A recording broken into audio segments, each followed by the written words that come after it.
Hey everybody, it is Road to Recovery, and I am here for another round of stories of a porn addict. So, the purpose of the series is to help you get comfortable with telling your own story so that you can go ahead and share it with other recovery partners or other people that you are comfortable with. By confronting our porn use, we are both stronger, wiser, and smarter about how we go about our day trying to fight our addiction and also trying to get healthier. Today's one, I'm going to focus on my arrest, and I have talked about this on a prior video. And if you're curious about it, you can watch that video. But here I'm going to go into details I just didn't want to get into in that video. The purpose of talking about this is so that I get to tell my story, which always it's me about confronting how my issues with porn addiction had affected my life. But I'm also hoping that this story will help all of you who are listening out there really listen to what it's like hitting a wall. And yes, you can't hit a wall. It's not fun, and it's destructive in a lot of different ways. But as Nietzsche said, what doesn't kill us makes us stronger. And from my experience, was able to get down that road to recovery and use all the tools of both my 12-step programs and just recovery in general for helping me become a better person and a stronger person. So there is a happy story or happy ending to all this entire thing. But before we get there, let's talk about what had happened. So if you've listened to this channel before, you've heard me talk about all the pathways that a person can get into trouble. The pathway that got me into trouble was it started off with panic attacks. And I remember the summer that I was having difficulties in, I was getting a lot of stress at work. I had had a employer who I had recently been hired on to fill his staff.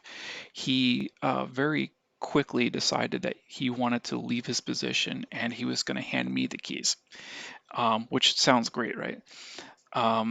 But it was quickly realized by all the senior staff in the organization I was working with that I, I, my skill set just did not cover all of his gaps, and we are going to need to hire somebody with more senior experience, which is I was totally good for.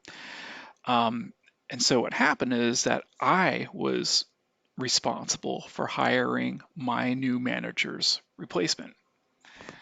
And the guy who we hired, I didn't realize it at the time, and I had no way of being able to understand this, but he had all the skill sets for being able to do the job. But what I didn't realize is that he was the type of alpha mindset that would say yes to anything. And when you work with a bunch of alphas, you can't have that attitude. You actually have to put up guard for yourself and your staff. Otherwise, they will work you to death. And that's exactly what happened. I got worked to death that summer by this guy who I hired. Oh, it was brutal.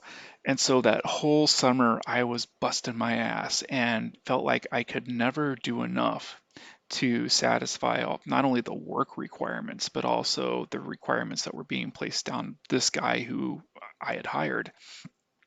And to make matters worse, I had always had this little bit of imposter syndrome, but it got magnified every time I felt like I couldn't keep up with work, or I felt like there was um, a part of me that wasn't capable of doing the task at hand, and so that got magnified during this time. And as more and more work placed on my shoulders, I became more and more anxious. And so as you've heard from this channel, porn was always my release. So in this particular time, I was downloading porn like crazy. But I was also drinking a lot. So there was this crazy mixture of, alcoholism and the need to do escapism through sexuality, that were just kind of crossing over. And so my routine would be I would get out of my work. I would sometimes go exercise, try to get that little endorphin kick. And then I would go to the liquor store, pick up some liquor, and then come home, drink, and then masturbate until wee hours of the morning, sometimes even a couple hours before I was responsible for getting up and going to work. So very little sleep was happening inside of that routine. And this cycle kept going over and over and over. And one day I am ordering pizza of all things at a local pizza joint, and my manager's there. The guy who I hired is there in front of me, and I'm looking up at the menu, and all of a sudden, I didn't know it at the time, but I get a panic attack. Um, I say I didn't know it at the time because I got all of a sudden I couldn't move. And so what happened is I lost balance and fell flat on my face. And I don't remember too much after that. All I know is that I was staring up at the ceiling and I could hear people talking to me, but I couldn't move. Um, and shortly after that, I kind of come to, paramedics are already there, and they're pulling me aside. They're asking me lots of questions. All of my coworkers are staring at me like they thought I had just died. Um, but that was a panic attack, and I remember one of the interesting things about that was that I was cold and shivering when I came to, and I was cold for it felt like 10 minutes. It was the middle of summertime, and I felt cold and shivering. So that was really, really bizarre. Um, so that was one of two panic attacks. The second one happened to me when I was in the restroom, and rather than getting the thing where I passed out, I actually fell down and just started crying. It was uncontrollable, and I could feel it coming on. And I wasn't really thinking about anything at that point. It just bam like that. So two warning signs. I had two warning signs. Um, but I kept in the back of my mind, I kept saying to myself, I'll get through this. So I went to a general practitioner. Um, General practitioner sent me to a cardiologist, and a neurologist. So neurologist, cardiologist, GP, all three of them couldn't find anything wrong with me. Um, but the thing I didn't do, and he'd brought it up, and my GP had brought it up and consulted with me, but he had said, maybe you should consider some psychiatric assistance. And no, I didn't want to listen to that. Like, I'm fine. I'll get through this. Because I always had, right? I always had. Even though I started getting these panic attacks, my brain didn't want to comprehend that I was going down this spiral. Um, so let's get over to the porn side of things. So I'm coming home every day, and this is going to sound funny, but at some point, all the websites I had bookmarked and was visiting, like Pornhub and Xvideos and all the other ones that are out there. You know, I was going through all of these things, and at some point, I started. I'd seen everything. I'd seen everything. Like I had gone through and I had seen every single video at least twice that was up on the main page, and I would start doing cross-sectional things. But there was still one genre that was largely untapped still, and that was amateur porn. Like so I didn't want to pay for it. I didn't want to go back then. There wasn't an OnlyFans, but I didn't want to go out and actually pay for a cam site, right? Um, I wanted to just get everybody else's free downloads. And so the subgenre of amateur pornography back then on like those tube sites was there, and you could burn through it pretty quickly. Like after a few hours, you had seen pretty much that there was to see at that point. Um, and so I wanted more, and because I still found that one exhilarating, and of all those separate genres, that was the one I was really into. And so what I did was 10 years prior to all of this happening, I was one of the early folks that got into MP3 hoarding. So go figure, right? My addictive personality. So back then I'd use Emule, Emule, which don't use that. But I used a program called Emule to download MP3s. And so I re-downloaded it. And so the whole point of doing that was that I wanted to be able to secure free videos like that were either pirated or stolen or whatever from somebody else, and just get them free and not have to pay for anything. So cheapness was the motivating factor behind everything. And what I would do is I would get in front of my computer, I'd have a six-pack next to me, and I would start drinking beers and downloading, right? Whether I was watching the tube sites, but when I started throwing Emule into the mix, I realized I didn't have to stay up as late, because now I'm going to let the computer do all the downloading, and when I get around to it, I'll go ahead and watch the videos. And so I would start using keywords in order to, find content. So I was doing things like cam, you know, just trying to think of like every single one of the cam sites that were out there, Omegle, Stickam, you know, those types of sites. And they were the popular ones at the time. And I would just using those keywords find the videos that I wanted to download, and I would just click. I would just go straight down the line to whatever the search results were. Click, click, click, click, click, click, click, click, and I would just download like all that content. And I had been at that for a while, so it started off like late spring, early summer, and then it went all the way for like 3 or 4 months. And so what would happen is I would get to the point where I would almost fill up my hard drive. That's how much I was downloading, and I had a pretty big hard drive at the time. It was like, I don't know, like a terabyte or something, which is probably small by today's standards, um, but still a pretty substantial size drive. And I would max that sucker out to the point where like the operating system would slow down, and I'd have to go through and like just delete stuff. So I was watching, I'd get through like 20, 25 videos before, I was pretty much, satiated. And you get to a point where it's like, I can't watch anymore. And I started getting sloppy. And I knew, I absolutely knew that there was content out there that was sketchy, because all the times, especially if you're looking for stickam or Omegle content, there was always teenage girls out there, always. And I'm being honest here, I didn't care, man. As long as they looked old enough, that's what did I even care? So I just kept doing it, and so I could visually see that some of these girls that were coming up were like teenage girls, but whatever. And that's listen to that, whatever, right? That's what got me in trouble. Um, so I just kept downloading and downloading and downloading. So eventually those Stickam and Omegles caught up with me. So here's what happened. One night, for whatever reason, I was not sleeping. Go figure. It's that cycle of insomnia induced from porn, trying to get to sleep using alcohol, but that's not working. And so I'm up all night tossing and turning. And I tried sleeping in another room in my house, which is typically what I did when I was having issues. So I was sleeping down in my basement. And it's about 4:30, 5 o'clock in the morning, and bam, bam, bam, bam. Please open up. We have a search warrant. And lights, there's flashlights going on in my window.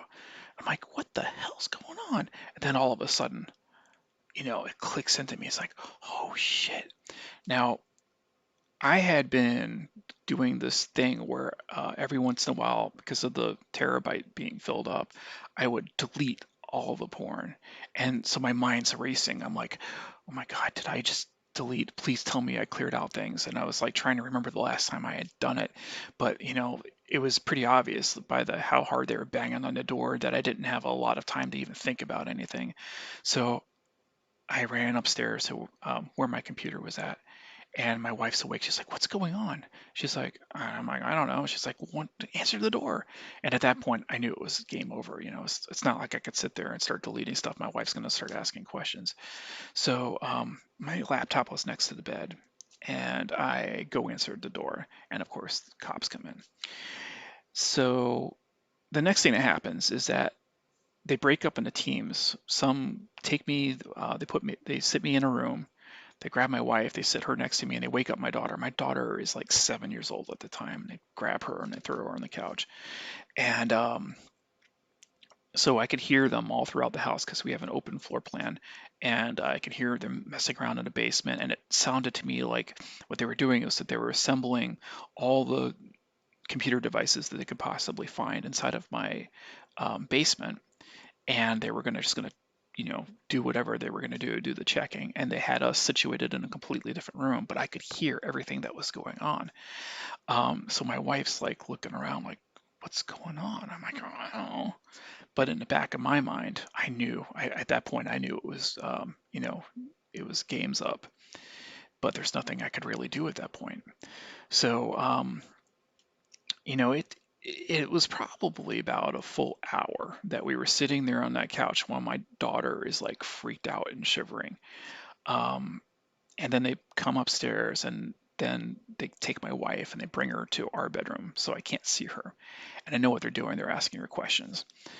Um, Now, I'm not asking you guys to believe in higher power or God or anything like that. But I got to tell you this. This is an aside to what had happened. So 24 hours before this entire thing, I had been driving to work, and I had been getting into this financial podcast. And during this financial podcast, um, the podcaster had shut things down because there was a hurricane coming to his area. So instead of playing his normal podcast, he played this bit about this lawyer, and the lawyer was talking about why you should never talk to the police. And it was about an hour long. It filled the entire podcast time. And so while I'm driving to work, I didn't turn the podcast off. I was like, whatever, I'll listen to this. And it was all about this lawyer talking about why you should never talk to the police. And so fast forward 24 hours later, I'm there in front of police officers, and they're about ready to drag me into a room and ask me all kinds of questions with the sole purpose of getting me to confess to my crime. And so my wife comes out and she looks at me because they just talked to her, and she's like, "They know." And I'm like, "Oh God, so that means that, you know, that whatever was on the computer, they found something, they told her about it, and now that they were going to try to get me to come in." And so at this point, I'm so panicked. I am just realizing that there's no way of talking your way out of this. You got to listen to what that lawyer had told you 24 hours prior, and you just got to shut the fuck up. And I'm thinking about the consequences for my daughter. I'm thinking about consequences to my wife, but most importantly, I'm thinking about consequences to me. So get into the room. They were like, "So we found your computer. Do you have anything you want to talk to us about?" And I said, "Unless unless this is something that you guys can tell me more information about, I think I would rather hold out and speak to my lawyer." That's pretty much what I said. And knock on wood, that was the best thing I could have possibly had done for myself. I mean, I was already up shit's creek, but it saved me a lot. The reason why is because they found four files where they do a hashtag check across um, this database that checks where they found verified files of people who are under the age of 18, because that's considered sexual abuse material. And they found, actually, it was three files, but of those three files, one of them was the one that they caught me on the file sharing network, because that counts as both a misdemeanor possession and a distribution. So it was three files, but four charges. Um, so they charged me, and as I've told everybody else, man, my downloads directory was filled with stuff. So the fact that they only were able to identify four files was kind of a miracle in its own right. Um, but I remember that I was just feeling this terrible knot in my stomach, and so the cops did something cool. They allowed me to, or they allowed my daughter to be walked to the bus stop with my wife while they arrested me. So they didn't see daddy being taken away in handcuffs. But she still found out about it later on during school, and she was crying the whole day at school. So that was pretty terrible. I was immediately taken to a jail. I was booked, and for about 24 hours, I didn't hear from anybody. Anybody. It was like lights out. There was no TV in my cell. I was the only person in the cell, and it was just this pit of concern and worry, and just being left in your own mind to like, what's happening next? What's happening next? So eventually, a lawyer comes, and he the lawyer was hired by my wife, and the lawyer basically said, we're gonna get you out of here tonight. Um, the toughest thing was being picked up by my wife.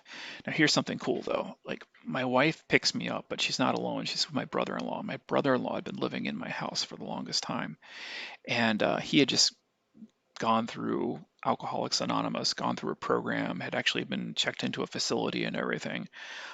So he had like over a year of recovery under his belt when he went to see me, and looked straight at me and he said, "So, let me guess, you were downloading a shitload of porn and weren't paying attention?" I said yes, and even that was a partial lie because I was actually paying attention and I didn't care. There's a complete difference. Um, but that's exactly what he had the correct read on me. Um, and so he was the person who was responsible for getting me to 12-step program. So at that point started going to SAA and SLAA, which were both good programs in their own right. But I found SLAA to actually be the one that actually spoke to me a little bit more. It was mostly because the room itself felt a little bit more like family. So I started going to those programs on a regular basis.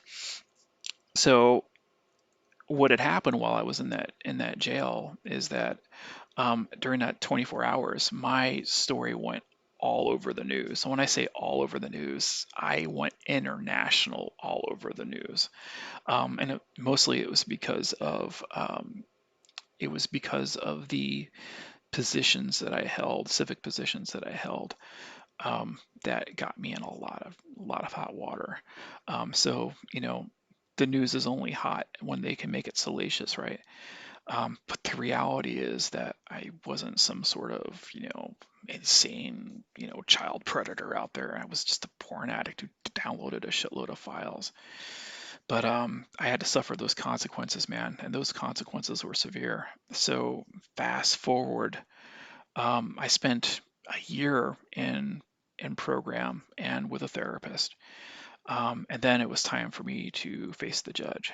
Um, so my lawyer, he got a we did a lot. We had a really good legal strategy. We went to literally one of the top experts in the field, um, and I met the guy. He was actually really cool, and he was like, "Yeah, you clearly don't meet the criteria."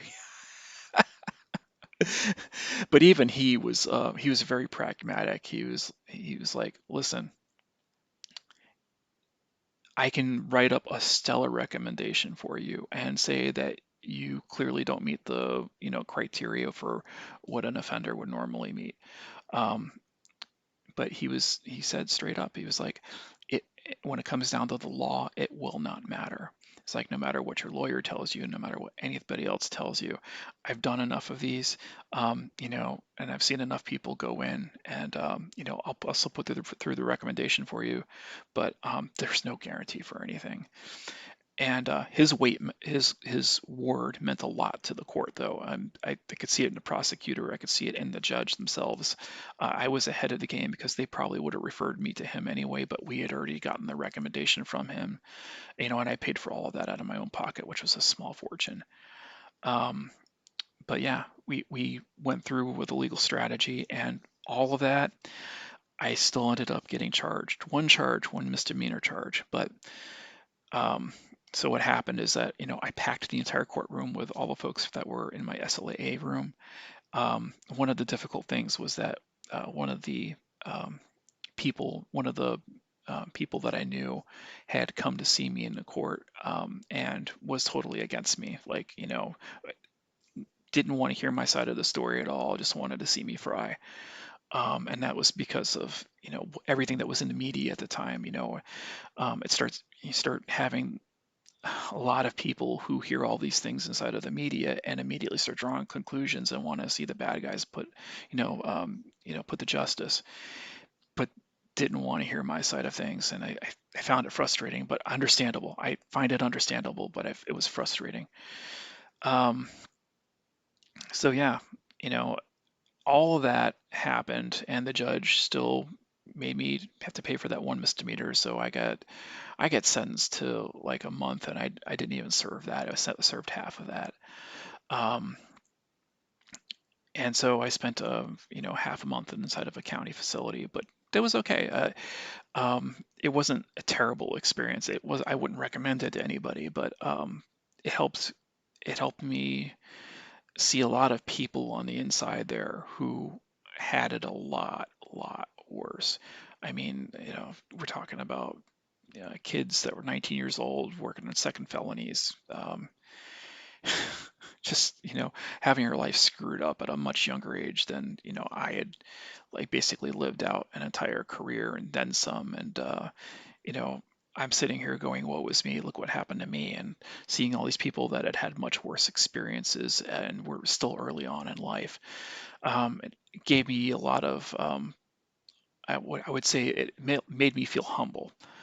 Uh, so I got out, and then I had to deal with the reality of the new life, which is not being able to get a job. I had to go secure my own job. I basically made my own company and started working for myself, which wasn't a bad gig, but I wasn't making money like I was making before. Um, but there were some positives too. I got to be a better father to my daughter, I think, because I was no longer so consumed either in my addiction or consumed by work on trying to get everything right. Definitely had more time in my life to be a better father, and that means a lot. That means a hell of a lot. uh, Other lessons learned was I got to inside of the rooms, I got to take my experience and transfer what I had learned about, my arrest, all the things that had led up to the arrest, like all the minutia of bad decisions that led to me getting to where I was. And I also got to feel good about myself because all the bad shit that had happened, you start to go through some deep digging about who is this person here? Is this person here what's being placed inside of the newspaper? Because let me tell you something. When they put something in a newspaper, they don't interview family, they don't interview friends. They put the facts out there and let everybody's mind dig about the worst case scenario, right? But who is this person inside of here? This person inside of here, worked at charities, worked at organizations, did the best he possibly could in life. And yeah, I had a pretty bad addiction, but I wasn't a bad person, right? Um, and it made me hold up a mirror to myself and say, this person's not a bad person, and I've got to get over this hurdle that, the arrest contributed to, but also prior to the arrest, there was lots of self-doubt and remorse that had happened even before all that. I had to get through all of that in order to resolve myself that I'm a good person. And it doesn't matter what anyone else thinks. As long as I know that I'm a good person, that's all that really matters. So that was a pretty powerful realization, and it helped me, find some clarity. Um, anyway, well, that was the story about my arrest, and I think it provides a lot more details than I did in my early video. I'm a lot less angsty than I was even when I made that video. I feel like there's a lot of positivity that I can reflect on now. But I hope that it helps you see that, the internet, man, you can get into some shit. You can really get into some shit. And all the things that society will throw at you because you got into that shit, it comes down to, just, I don't want to say it's risk mitigation, because then you'll start to get in your mind that, oh, you can somehow mitigate your risk and get out of this and still be a deviant. No, that's not the way you look at this. The way you look at this is that I hit a wall, and I started hitting that wall before my arrest. It just took the arrest to make me really hit that wall. And it didn't need to happen. It did not need to happen. Had I just paid attention to all the signs and did the right thing was acknowledging that all the things that I was doing, regarding my addiction or regarding my alcohol use, those things were not helping me to resolve the problems with me. And I needed to take on a new path. And part of that new path was stop using porn. The satiating effect of using pornography over time was less and less effective, but my involvement in pornography had increased and increased and increased until it put me at legal risk. And eventually it all caught up with me. You don't have to go down that path. You can seek a better path for yourself, and that better path for yourself starts by not using porn. This is Road to Recovery. I hope you enjoyed this message. If you haven't already, subscribe and stay on that road to recovery.